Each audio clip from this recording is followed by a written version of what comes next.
Probando, probando. ¿Sí? ¿Se oye? ¿Ya?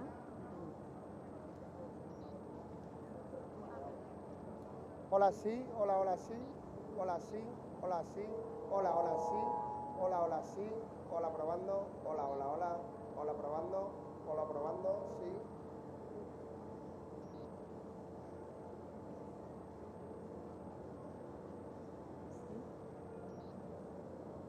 ¿Ya? Okay, do you hear me properly? Okay. Good afternoon, everyone, and welcome to the Spain Pavilion. It's a pleasure to open this session on behalf of the Spanish Green Growth Group and the Ibero-American Business Network for Green Growth. First of all, sorry for my lack of voice. I will try to speak loud, but be patient with me. Thank you. So, as I was saying, we are truly delighted to be here in Belém for this important discussion, tripling renewables by 2030, unlocking Latin America's clean energy leadership for global energy security, regional integration, and local benefits. The Ibero-American Business Network was launched last year in COP29 in Baku in this same pavilion. So thank you to the government of Spain for letting us this space to discuss, with the aim of bringing together business platforms from across Latin America and Europe. We have organizations from Brazil, from Chile, from Peru, from Mexico, from Spain, Portugal, so many different organizations that, as I was saying, they were brought together to strengthen our collaboration in tackling twin challenges, which are climate change and sustainable growth. So today, Latin America stands at a crossroads, decisive crossroads, with unparalleled potential for renewable energies, critical minerals, and nature-based solutions. The region can lead the global energy transition of the future, not only as resources supplier, but also as drivers of leadership, inclusion, and resilience. So this event is a space to celebrate that leadership and to call on for stronger public-private partnerships and cooperation to make it reality. So today, this afternoon, we will begin with a keynote from Gonzalo Sainz de Miera, which is the president of the Spanish Green Growth Group, followed by a panel discussion of leading voices of our Ibero-American network. And we will conclude with some remarks from Miguel Muñoz, who is the Climate Policies Working Group Coordinator of the Spanish Green Growth Group. So thank you all for being here this evening with us. And I'm delighted to give the floor to Gonzalo, please. Yeah.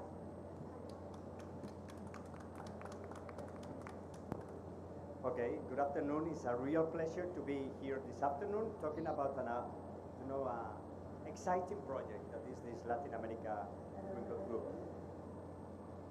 Climate change is accelerating. So the 1.5 objective is getting harder, but we have to accelerate because every tenth of a degree matters. The main cause of climate change is an energy model based on burning fossil fuels. So the solution is to move from fossil fuels to renewables and energy efficiency. And we were talking together before that it's not just renewables but electrification, because in a lot of countries, Brazil, in Spain, we have already 60% of the generation comes from renewables, but this is not enough. We have to decarbonize finance, energy uses, transport, in buildings, in industry. So, and we have a very positive view regarding electrification because it's getting easier, whereas decarbonization of molecules are getting harder and more complex and costly. So, what it is very important is to understand that climate policies and energy policies are not just done for climate, for environmental reasons. They are also security objectives, because we have to reduce energy dependency, and very important industrial policies. So behind climate policies, we have industrial policies to take advantage of the industrial opportunities, because this energy transition means that we will have to change the whole energy system, the way we produce and consume energy, and we have to manufacture all these goods that are needed for the energy transition. So batteries, electric cars, windmills, and everything. So whoever understands that and have the vision and lead this transformation will lead the economy and the industry of the future. So, and what we are seeing is that this is a race. So there is a global competition to attract investments, and in this context, Latin America is very well positioned to take advantage of this industrial opportunity of moving to renewables. That will mean cheaper energy, more energy security, but take advantage of these industrial opportunities. And why? Because Latin America has amazing natural resources, has very good firms. You have all you need to take advantage of this. What is needed to take advantage for us is two things. Policies, because policies is what changes the behavior of firms and citizens. So we need energy policies, grid policies, industrial policies, fair transition policies. And the other thing is alliances, because this is not easy and we need to work together. And this is the idea of the Ibero-American Network of Green Growth Group, is to work together, firms, administrations, NGOs, universities, to take advantage of these opportunities for Latin America to increase prosperity through collaboration, because no one is harder, is stronger than all of us together. Thank you.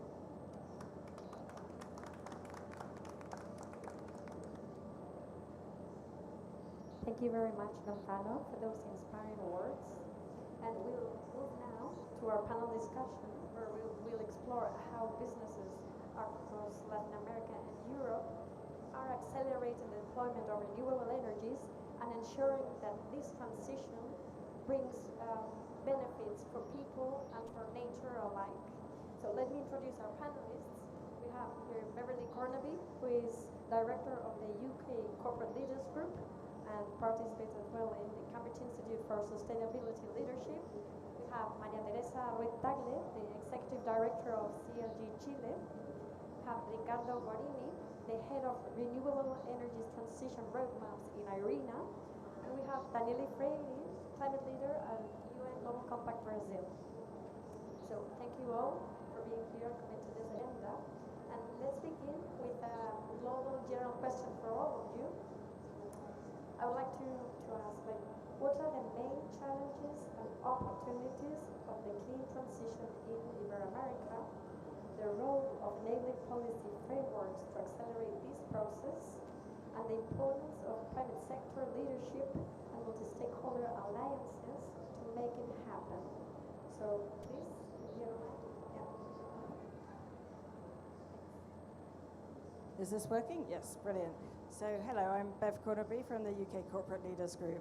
So at CISL, we have been bringing together business and policymakers for over 20 years. We believe that in the transition, it is not going to be possible for governments to do that alone, and business need to work with them, and that needs to be done in collaboration. In the way that we have done it in the UK and also in Europe, we have brought those business voices and called for actually the policy frameworks that are needed. In the UK Corporate Leaders Group was the first and loudest voice to actually speak up from business in terms of needing that Climate Change Act. It's a legally binding act, and it sets out our net zero targets and how we're actually going to get there in terms of meeting those targets. It's important that business are involved in this, though, because governments, while they can create the strategies, and the business do need some clarity, they need consistency, they need certainty, governments need to listen to business as well in terms of what is needed to make sure that the existing policy does not present barriers to action, but also to create the policies that will actually create level playing fields, but also further than that, enable progress and enable it fast. They can create the markets that are needed. They can set out and support the skills, the innovation, and those areas. With some of those that are on the panel, we have also been convening globally as well. So we have our corporate leaders groups, but we also bring them together with other corporate leaders groups, such as CLG Chile, such as ones in Japan, in Peru, and Slovenia, and I'm going to forget some of the others. Pakistan we've had, I know there's a number of them. We also have a CLG South Africa ourselves. And with those groups, it's about bringing businesses together to actually learn from each other on actually how to do that national level advocacy. With our colleagues here, we therefore launched the Ibero-American Business Network last year. And one of the ways that we have come together is to support it through a business statement that we have convened. And this is one of the ways that we find can have impact in terms of taking the voice of business to government, is setting out clearly what business want, what they're looking for, and then getting them to show their support publicly so that it shows that if the government make decisions, then the businesses will back it. We have done that successfully in both the UK and Europe. So within the UK, probably one of the most significant one that's happened in the last few years was around our net zero target.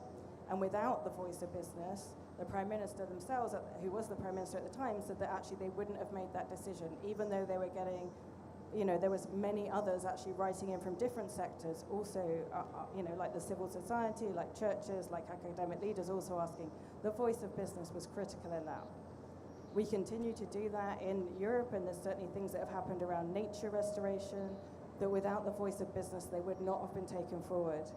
This statement therefore sets out what businesses want in the LATAM region, particularly around the tripling renewables and doubling energy efficiency targets. We've already got a number of businesses signed up, and we'd be interested to have actually further businesses support it. And the aim of bringing it here is to have dialogue around it and actually look at, what needs to be done and how do we take that forward. Thank you. Very much, Beverly. Thanks. So, Tere, would you like to answer that question? Yeah. See now? Okay, well, this alliance has been very important to push important issues for Latin America. We have in this alliance 4 topics. I don't know if this mic is not working well. It's fine? Yeah? Okay, so the 4 topics that we've been pushing is definitely the issue about energy, more renewables, tripling efficiency, but also about critical minerals and also about carbon markets and land. In particular for Chile, I don't want to go because I have Irina on my left, so I'm sure you will be talking more about the electricity market and renewables. So I would like to talk a bit more about how many of those critical minerals we are talking about lithium, about copper. But obviously it's very important to not only see the critical minerals as part of the transition, but also be sustainable, be accountable, and be careful with the local territory, with the people, with human rights, etc. So that's something that we want to highlight. And another issue that we want to highlight that is very important for us is carbon market. Recently, just a couple of days, or perhaps 3 in COP's time, since we are a bit lost, but we have signed to be part of the coalition of the carbon markets that Brazil, China, and the EU has been pushing, and in fact the UK as well, France as well. So it's fantastic. It's very good news. For Chile, we do have a lot of opportunities for investment in the green transition, but we need resources, financial resources, through Article 6, but also at the national level. We do have a carbon tax and we do have an offset system.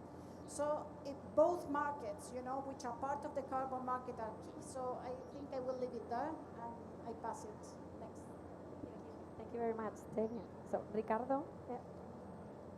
Thank you very much. The words regarding the so I would like to start from there. I think it's very important to bring some numbers, no? And in the case of the South America, so we have just released a study, a couple of days, where we discuss the energy transition outlook for the region until 2050. And there we developed several scenarios, trying to understand what will be the needs in terms of the energy transition,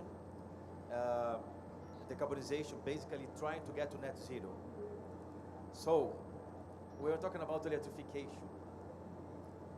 the case of electrification, so today it's around 1,000 terawatt hours in the region of consumption per year. We would need around 5,000 by 2050. So this is the size of the challenge. Basically, we're talking about the complete transformation of several sectors. Of course, transport is a key one, but also hydrogen production, because of Chile, Brazil, and others. So this is the size of the magnitude. That would require, in terms of renewables, today around 300 giga. We would need around 1,600 plus. So it is a big, or the most important opportunity for decades, no? Really, we estimate, not just for the power sector, but generally, if you look investments and expenditure, including, for instance, EVs, efficient appliances, you know, the goods, 500 billions per year, dollars, 500 billion. This is South America as a whole. So it's the most important, biggest opportunity in terms of investments. And of course, it's not just the utility side, but it's also the supply chain, as was presented here. And also, we're talking about the new markets that are being created, no? So it's very important. I would like also to say that there is a huge complementarity on this Ibero-Americana approach, because it's not just similar culture, but similar also approaches to business, right? So we have, of course, companies from both Spain and Portugal are very, very well aware of the South America market. Also, there is a huge complementarity in that sense. I'm sure we can work together, no, as you're already doing, to bridge the new steps that are required in the region. So this study, again, has a very important message. We need to move with the integration of infrastructure in the region. So without the further integration of infrastructure, for instance, not to say the markets, no, so we need one single market in the region, ideally, in terms of power sector. We would like to move in terms of the, I would say, more coordination in terms of hydrogen production, you know, that's also an important aspect. We'd like to have more coordination in terms of regulation of different markets. There we see, and there are some numbers that we present in the report of the benefits. So we are leaving money on the table, you know, as we speak. So the region can do a little bit more in terms of savings if they get together. So of course, we need to bring the partners, the usual ones, not just OLADE, CEPAL, IDB, to get these funds and planning so we can really move in terms of the innovation of policies, regulation. We really need one single, for instance, infrastructure plan for the region. This is one of the topics that I think it's important to move forward. So let's keep that in mind. Of course, have another round of answers, but I think this is the main message. Integration, the utilities, of course, they have a very crucial role in terms of this specific topic. So happy also to discuss further. Thank you. Perfect. Thank you very much, Ricardo. Daniel, please. Yeah. I'm going to localize a little bit what he said about the Brazilian, with a Brazilian perspective. We just launched also a study because in the United Nations Global Compact we do have a project that is called Hub of Biofuels and Electrification with more than 80 companies that is actively participating at this hub for more than a year. And I'm going to bring here the results to you, and I'm going to focus on finance and also to the macro actions that you just mentioned regarding public actions.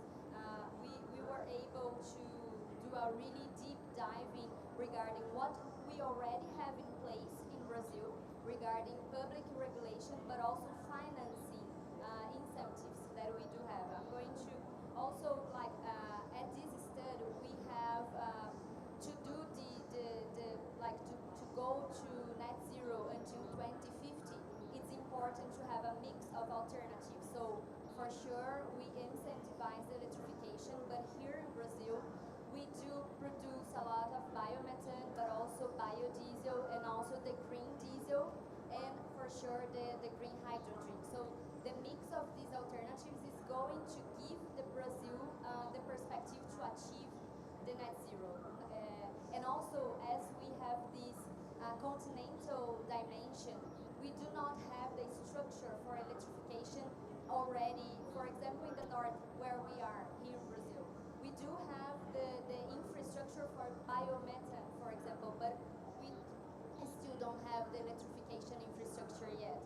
So some of the results, mainly regarding the finance, we need three structure, like we need finance lines for fuel, like to produce these alternatives and to electrify the fleet. Also, we need investing like these finance lines for fleet. So the companies, they need this kind of investment to change the fleet for usage of biomethane or hydrogen or electrification, etc. But also infrastructure, that is the main issue that we are facing here in Brazil. I don't know if you perceive, but we are really demanded by the transportation, like the road transportation here in Brazil, unfortunately. So that's why our main sector emitter is the transportation, the road transportation sector here in Brazil. So to give some considerations here in Brazil, it's going to be needed until 2050 the investment of 3.5 trillion of reais until 2050. It's not even it's not that we are talking about 1.3 trillion per year. I'm talking 3.5 trillion until 2050. So I think it's really achievable for the country to invest in the sector, to change the fuel, to implement a really sustainable infrastructure, and like to change the fleet. And as a global compact, we are an initiative that focuses on private sector. So what we did with this study, we developed a roadmap. Then all the companies are going to be able to diagnose yourself where the company is, and then it's going to be able to implement an action plan with indicators to achieve the net zero as a company and as a collective. So these are the considerations, and if anybody wants to read the study, I do have the QR code, and you are going to be able to download it in English. Okay, thank you. Thank you very much, Daniele. So we will pass now to the specific questions for each organization. I'm going to start with Beverly because unfortunately she's going to have to leave us to rush to another event. So Beverly, from your global perspective, from at CISL and UK Corporate Leaders Group, what can Latin America learn from other regions to accelerate its clean transition? And conversely, what can other regions learn from Latin America's experience, especially in building public-private alliances and linking decarbonization with development goals? In terms of the first part of the question, so coming to what can Latin America learn from other countries, other things that have happened, and looking at it from a UK lens, then I think there's areas where our government is setting out what is needed, such as the skills that are needed, what is needed for industry to transition, where those industries need to transition. But then the businesses are actually using that to look at actually how can they support that. So we've got an example from one of our members, Velux, who have worked with a college there, and they've actually created a skills academy, which is it's a sector-based initiative. But what that's doing is addressing the specific skill shortages that have been identified and taking that forward. And it's those public-private partnerships and actually how to deliver that. Other areas that we've seen is through, again, that's that government business cooperation is another member of ours, and this is in India, actually worked to get a power purchase agreement. So this is actually businesses going beyond the energy sector, other businesses that they can take a role in actually enabling that transition. In terms of the coming back to more we can learn, I think if you take a lens of the development goals, what you're doing is you're taking a people-centered lens. You are looking at how do you enable this transition that supports people to live healthy lives, to have comfortable accommodation, to have water, access to water, access to energy. It's a lot about actually how do we enable people to live good lives, and particularly the most vulnerable in our societies. And I think that's where we can learn, because actually taking that development goal lens and applying that means that you're more likely to look at it in that way. And I think that's where, particularly, I mean, we're seeing in the UK now, there's much more focus towards things like bringing the cost of energy down, enabling people to be connected. How do you transition those that are in more social housing to actually have access to the right kinds of, you know, energy, low price energy, but also renewable energy where they may not be able to afford it themselves. So I think it's that, yeah, that people focused lens. Brilliant. Thank you. And so sorry that I have to run. Thank you. Thank you very much, Beverly. Yeah, not to worry. Thanks. So now we will move to Tere from CLG Chile.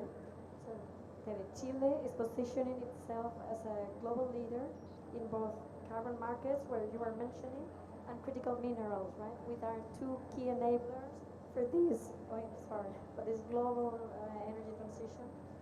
So from your perspective, what are the main opportunities and headwinds for these sectors in Chile?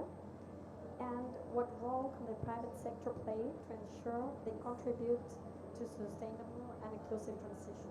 Thanks. Thank you for the question. I'm sorry that I addressed a bit of that in the first question. It's okay. But yes, I mean, definitely we are rich in critical minerals, so for us that's an opportunity, but it's also a responsibility.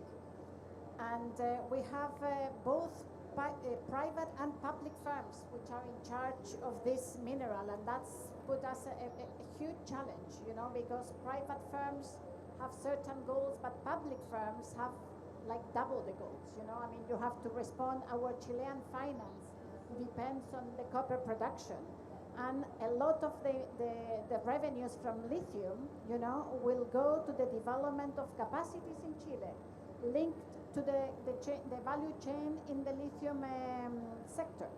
So it's very important to do it right, but to take the opportunity, okay, to exploit the opportunity. We know that we are critical for the development of the transition worldwide, but we want to make it right. That's, for instance, for the case of lithium, we have, you know, a proportion of the price of lithium, because lithium, as different as copper, is a mineral, you know, that we give a concession to exploit.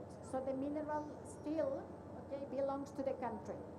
So in that respect, a proportion of the value of lithium goes to the development of the value chain. And we want to develop that value chain, understanding that we want to add value for Chileans, for the well-being of Chileans, to develop the expertise, and hopefully also to be able to export not only an added value to the lithium, but also the expertise to deal with that resource, okay? So we strongly believe on that. In the case of copper, we've been producing copper for a very long time, and so far we haven't been able to add so much value.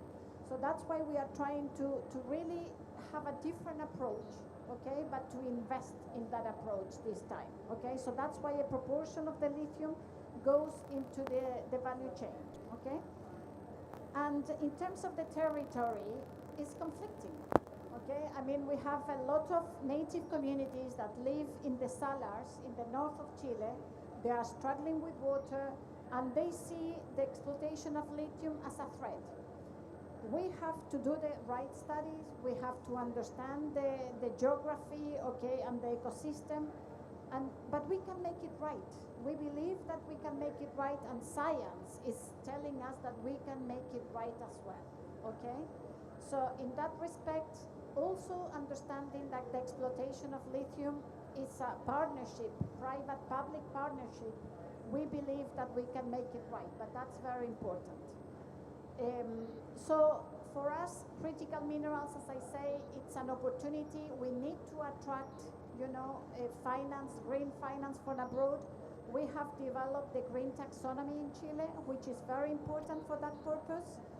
And we believe that that's possible, okay? I mean, to attract investment, to have economic growth that we need, okay?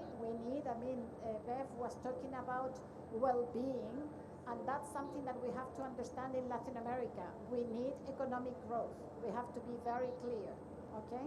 So we need investment, but we need the right type of investment. Thank you very much, David. So, Ricardo, Irina has been leading the global call to triple renewable energy capacity by 2030, and Latin America is one of the regions with greatest potential to contribute to that goal. So, what are the key policy and investment priorities needed to unlock this potential, not only to accelerate the deployment, but also to ensure that this transition delivers industrial development, regional integration, and local benefits? Thank you. Thank you. I think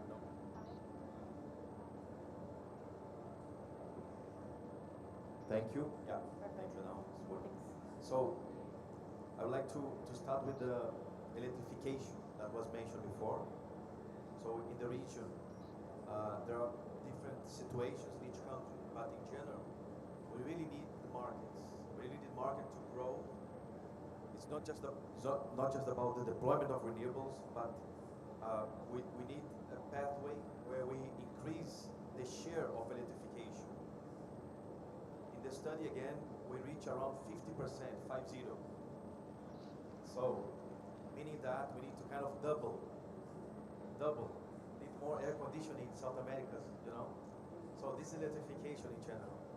I think how to do that, we need to really have policies implemented, no? We can discuss here several ideas, but basically, of course, there are electrification in transport, EVs, for instance. We also need a better, as I said before, services in buildings. This is one of the policies that could be implemented. This is all related to the expenditure of efficient appliances that could come as well in terms of energy efficiency.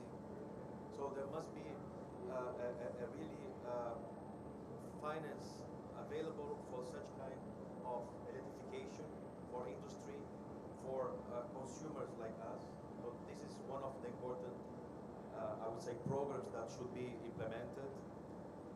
I think when we reach certain level of electrification, this will be untapping a lot of potential, as said before, for renewable energy. But at the other side, we need also grids. So the grid expansion and grid integration is another key policy, and programs are required for that. At the end of the day, we need to combine, again, the planning, the proper planning, with the different policies that are behind such fast tracking. And I need to be careful when I say that, but it's something that it's important to address, the fast tracking of permits and so on, because we need to accelerate the penetration of transmission lines, which are important not just inside the country, but also across country, as I said before. And for that, for instance, in Irina, we're trying to collect some kind of showcasing. And Brazil, for instance, has an interesting case in terms of auctions for transmission lines. This could be an option in terms of penetration in the region. Also, the planning process could be one way to go. Chile is also very effective on that, despite the difficulties. No, I know, yeah. So I think we really need to address that in high-level forums to overcome the issues that are related to the grids. And maybe just the last point in terms of specific policies that are required. 500 billion is quite a lot, no? So we really need to make sure that this will be available in the coming years. So one idea would be to tap the multilateral banks together, but also to address, of course, how with the risk, the private capital. So again, here I would like to bring, we did another paper jointly with the National Brazilian Developing Bank, BNDES, where we explore how the Brazilian case was developed. And there we have a very detailed how to do. So we kind of identify each one of the risks that are there in the market, and we identify how Brazil addressed the, let's say, the policy or the mechanism or the instrument. This was really very interesting to see the combination of energy planning and the bank developing, the how together. I at the end of the day, we could scale up a lot of investments with the support of the National Development Bank and the private sector. So maybe this is one idea, but definitely I think the most important is to build this cooperation among the region. I think the region has a lot of experiences that we really need to bring together to overcome the issues. So I think this is one of the key messages that we need to bring maybe one forum, of policy discussions.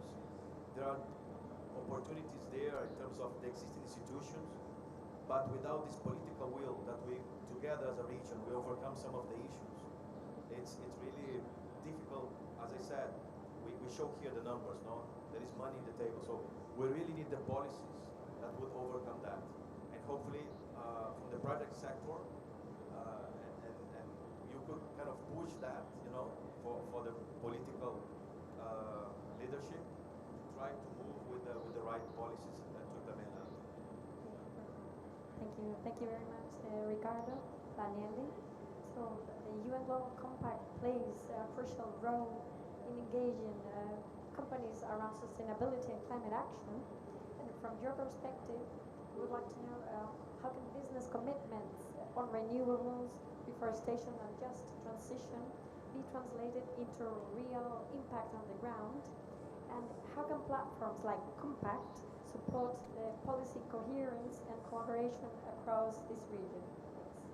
Perfect.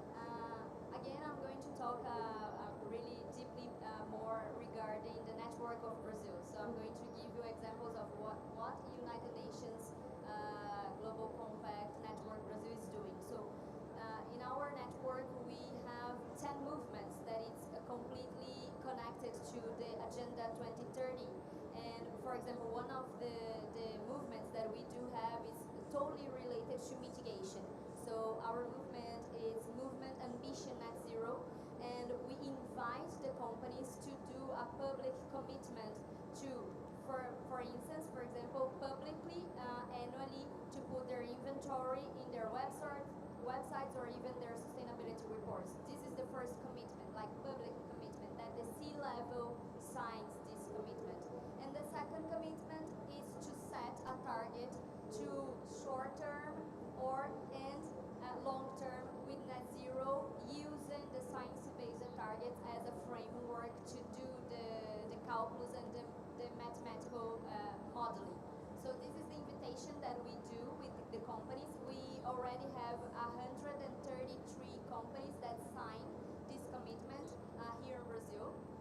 And also related to just transition, we have a project that is called Collective Action for Just Transition and Climate Justice with the companies. Because also, I don't know if you do have this kind of issue in Europe or even in other part of the world.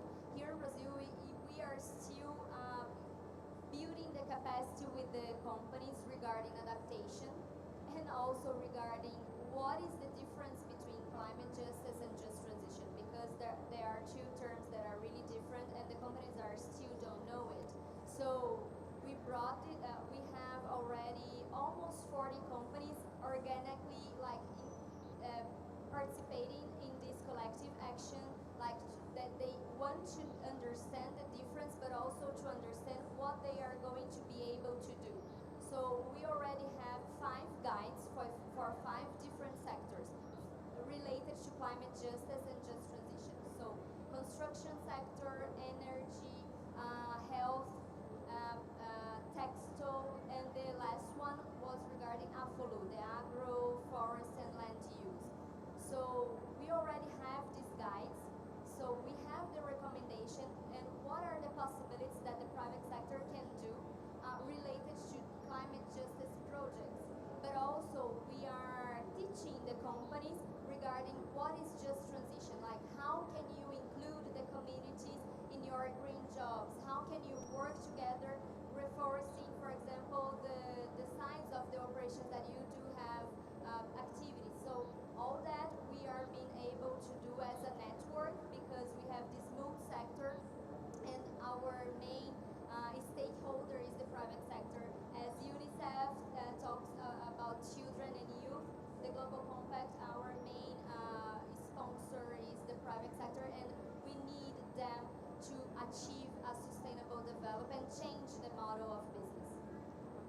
Thank you very much, Danieli.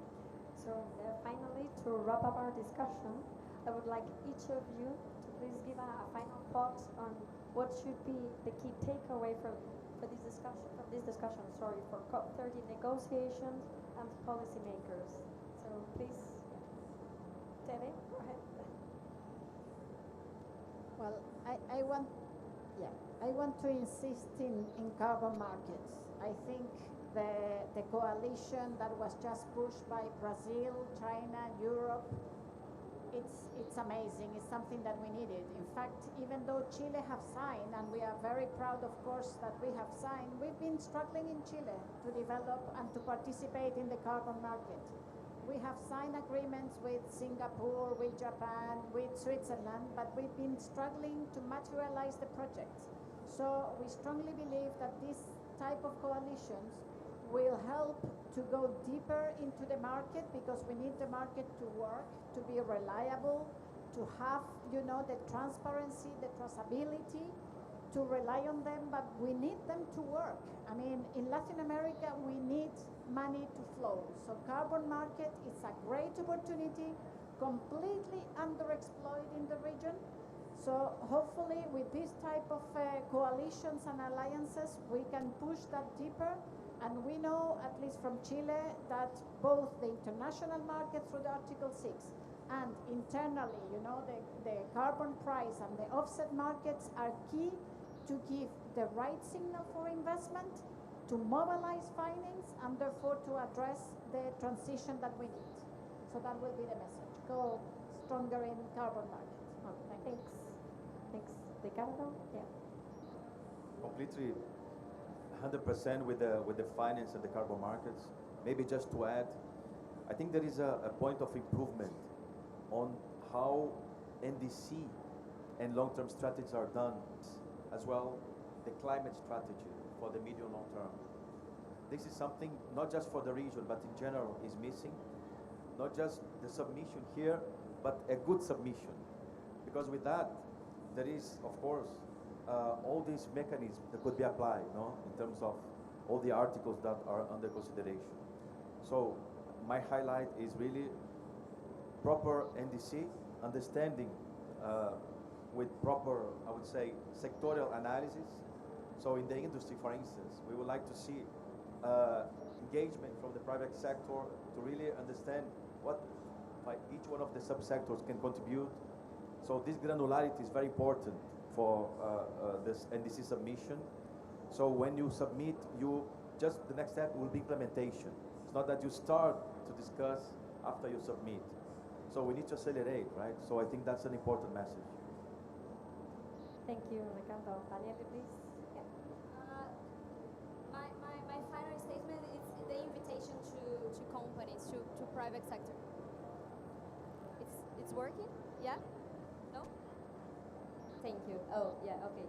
So it's an invitation to private sector. I think it's important that all companies be part of a collective network. Could be the Global Compact for sure, but we do have so many others, because the companies should not be absent as a decision making, because whenever the parties do have their NDCs, who needs to reduce the emissions are the companies. So they should be present on the negotiation under any kind of constituents, for example, the bingo one with Global Compact and any other network that we do have, but also needs to invest more, not only in the capacity building of their own, and also not invest in their own lobby for their own sector. Should be more collective action, really connected to the NDC. So this is my invitation for private sector itself. Thanks, Daniele. I'm going to give the message probably gave me as well from the wrap-up reflection of CLG UK. So what she mentioned is that UK Corporate Leaders Group, as part of Women Business Coalition, and this is very in line with what Ricardo was saying about the NDCs, they call for ambitions and investable NDCs, right? So they ask governments to recognize the role of business in the implementation of NDCs, the same way UK has done with a technical document called ICTU that sets out the UNFCCC how a country will implement its NDC. So that was her message. And thank you, all of you, for your contributions. And I think you have shown that Latin America has not only clean energy potential, it's not about just resources, but it's about leadership, about innovation, and about shared vision. No? So thank you very much for that. And to conclude this session, I'm going to give the floor to Miguel Muñoz, the coordinator of the Climate Policies Working Group of the Spanish Green Growth Group, to give us some closing remarks. Miguel. I know that closing remarks at COP must be brief, so I promise you that I will be brief. I have been listening to you very carefully. I think we have highlighted a lot of opportunities, especially in terms of carbon markets, electrification, renewables, critical minerals, but biodiversity also, of course, I have to include it also. But there are challenges as well. Sometimes the policy frameworks are not in place when needed. There is an immense gap in terms of investments, and this makes even more important collaboration. And alliances, some of you are representing very important alliances in the region, are crucial to harness these opportunities and to mobilize the much needed investments and action that we need. Last year, the Ibero-American Network of Green Growth Group was created at COP as well, and I think it's a good example of alliance that will be working in the region to accelerate this action. I hope this is the beginning of a very nice story of collaboration, and that next year we are, I don't know where, talking about some of the results and outcomes of this collaboration. Thank you very much.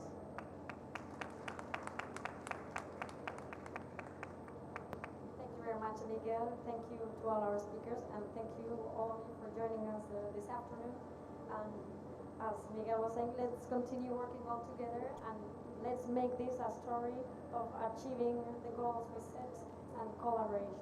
So thank you very much, and to the audience, of course. And let's enjoy the rest of the COP. And if you don't mind the speakers, let's take a picture from the network like last year. So thank you very much.